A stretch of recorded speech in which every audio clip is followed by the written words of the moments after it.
kita mulai pembelajaran hari ini dengan doa. Baik, sebelum kita mulai pelajaran berdoa dan nanti berdoa buat.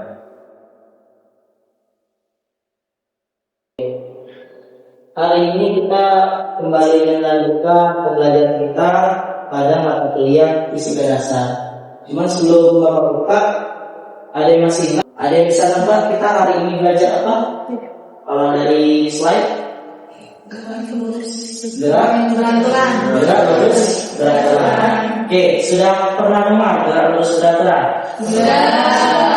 Oke, yang kalian tahu tentang GLB apa? Kecepatannya 0. Kecepatannya 0. Oke. Ada jarak dan waktu. Ada jarak dan waktu. Lajunya konstan. Benar pun kata konstan? Kecepatannya 0.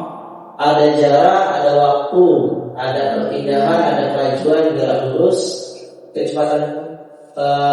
Terus lagi ada itu geraknya itu teratur.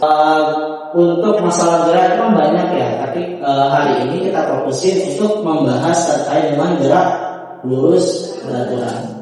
Oke, sebelum lebih jauh membahas gerak lurus beraturan, mungkin boleh di-note ataupun dikasih catatan ya. Bahwasanya hari ini kita akan menjalankan suatu misi insinyur. Kita akan menjadi seorang engineering. Kita akan menerapkan konsep-konsep fisika yang kita tahu. Dengan masalah ataupun topiknya apa? Masalahnya adalah jikalau memang suatu robot digerakkan dengan berupa gerak lurus beraturan, dia bergerak ke depan dengan jarak tertentu, akan tetapi di pertengahan jalan dia berhenti bergerak selama beberapa waktu, setelah itu bergerak kembali. Itu yang bakal kita pecahkan pada misi hari ini. Oke, kira-kira kalau mendengar problem yang seperti itu, kira-kira untuk menjawab pertanyaan tersebut, ada yang punya solusi tidak? Apa yang harus kita cari? Apa yang harus kita teliti? Dari kawan-kawan ada yang mau berpendapat terkait problem tersebut?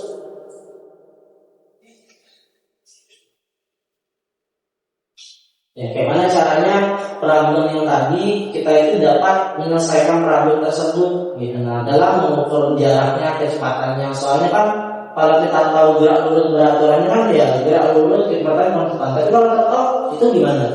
Bakal berpengaruh dengan gerak yang ditimbulkan. Oke, ada yang bisa? Oh, Masa boleh Masa?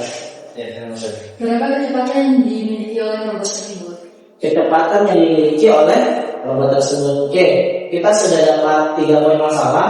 Tadi terkait dengan panjang lintasan, terkait dengan waktu, juga terkait dengan kecepatan untuk mengupas masalah dari gerak lurus beraturan.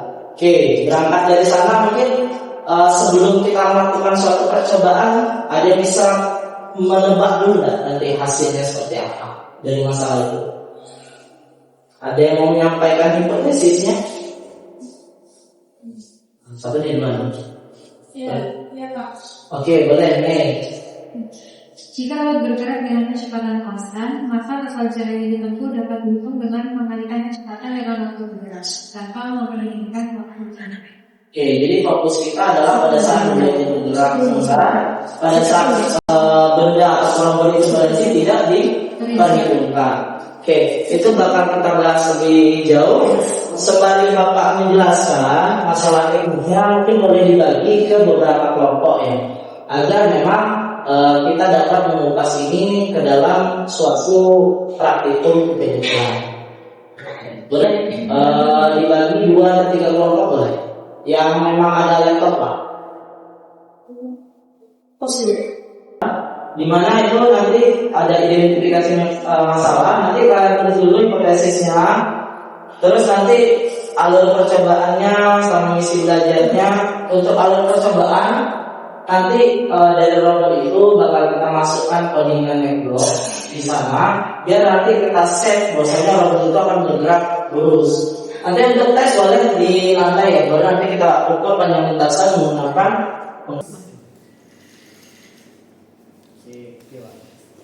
Gimana deh? Jadi dapat disebutkan bahwa sepertinya ada kesalahan di codingnya Pak. Jadi jalannya lintasnya agak miring-miring. Jadi di luar dari jangkauan penggaris Pak. Mungkin kami ada kesalahan dalam codingannya. Ya, oke. Cuman kalau dari segi ban depannya berpengaruh nggak ya? Kiranya menurut saya juga berpengaruh karena mungkin tadi ada miring-miring juga, mungkin bisa diperbaiki juga berarti Pak. Oke. Cuman kalau dari segi dasar pergerakan dari robotnya udah benar? Sudah benar Pak, karena udah namanya kan lurus ya Pak. Ya. Udah lurus lah. Ada jeda enggak? Ada Pak, 1 detik Pak. Oke, sesuai dengan masalah kita. Sesuai. Ini recordingnya mundur. Bingung ya, tapi ke bawah.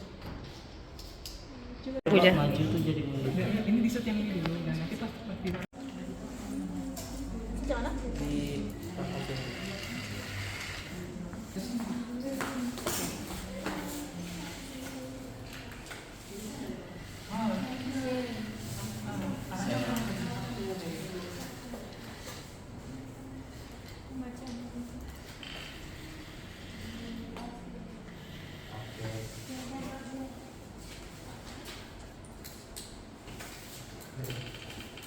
batasan waktu nanti itu mungkin karena pengaruh dari coding mungkin sudah oke lah dia gerak maju, tapi terjadi perubahan posisi dia tidak full lurus gitu, ada mungkul-mungkulnya sedikit, entah itu pengaruh dari coding atau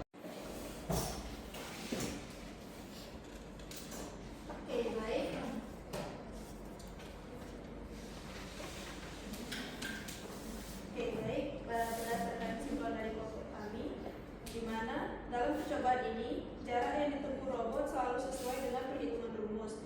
Hal ini terlihat dari kesesuaian antara kolom, jarak yang ditempuh robot, dan jarak menggunakan rumus pada setiap percobaan. Kemudian kecepatan konstan yang digunakan robot memastikan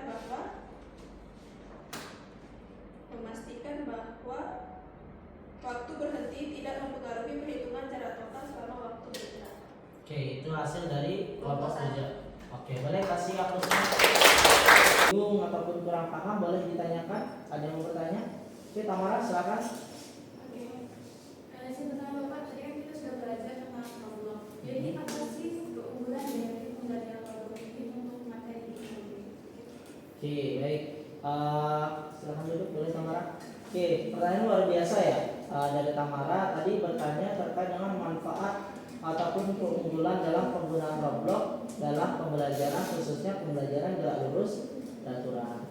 Nah, jadi kalau yang kawan-kawan tahu semuanya, bahwasanya memang pembelajaran konvensional dalam menjelaskan konsep fisika gerak lurus beraturan artinya adalah kita membahas langsung di papan tulis ataupun secara diskusi dan sebagainya, membahas terkait dengan gerak lurus beraturan. Kita bahas masalah peristiwa, contoh soal, perhitungan numerik dan sebagainya.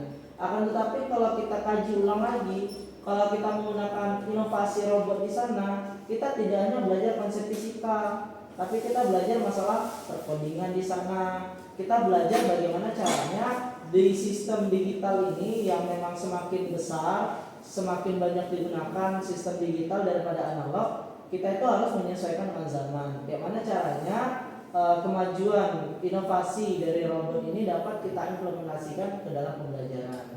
Jadi keunggulan atau manfaatnya apa? Secara sederhananya, pengetahuan akan inovasinya dapat, pengetahuan codingnya dapat, pengetahuan materi fisika terkait dengan gerak lurus beraturannya juga dapat.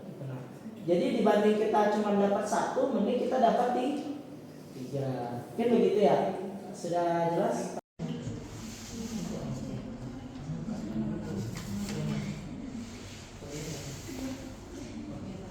Oke, boleh langsung dimulai ya untuk mengerjakan dari Y-ground ataupun quizisnya.